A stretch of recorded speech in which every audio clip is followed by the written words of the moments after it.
বিচার চাই বাবা, আমার চোরের কোনো হারে বিচার পাবি না বাবা, আমি তার ফাঁসি চাই বাবা। আমরা নিশ্চয় বিচার না, আমরা ক্ষুদ্র নিকৃষ্টি, আমাদের কোনো বিচার হচ্ছে না। আর তাদের একটাই মাত্র সন্তান, তার মা বাবা আজ পাগল হয়ে আছে, আমরা কোনো বিচার পাচ্ছি না। আসুন আমরা একসঙ্গে লড়াই করি, এক ঐক্যবদ্ধ হই, আর দ্বিধাদ্বন্দ্ব নয়। আমরা এই দেশে যে একটা স্বাধীন দেশ, এই স্বাধীন দেশে আমরা শান্তি শৃঙ্খলা ভাবে থাকতে চাই। কিন্তু আজকে আমাদের কি অবস্থা, আজকে আমাদের কি অবস্থা?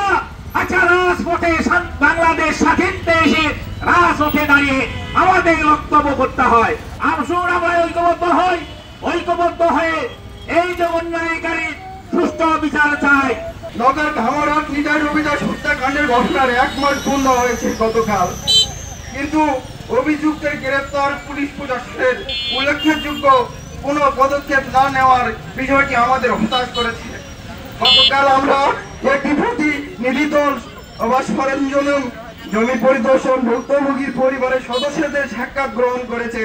আমরা বিষয়টি আশু ও সমাধান ও সুবিচারের আদায় মানববন্ধন সমাবেশ উপস্থিত হয়েছে।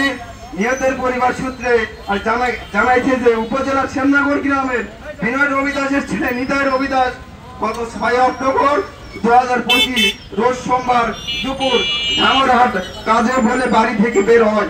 ওই দিন তাদের পাড়ায় কোজাগরী লক্ষ্মী পূজার আয়োজন ছিল।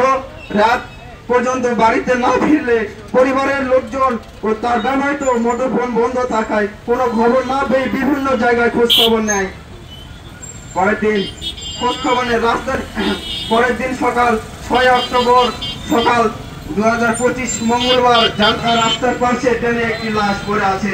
পরিবারের লোকজন ঘটনাস্থলে গিয়ে নিতাই রবিদাসের লাশটি শনাক্ত করে ও লাশের মাথায় মারাত্মক জখমের চিহ্ন ছিল।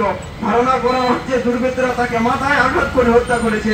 আমরা সুস্পষ্ট করে বলতে চাই, রবিদাস তথা অনগ্রসর জনগোষ্ঠীর সদস্যরা এদেশের নাগরিক এবং তাদের জীবন যায়নি এবং নিরাপত্তার বিষয়টি তাদের মৌলিক অধিকার।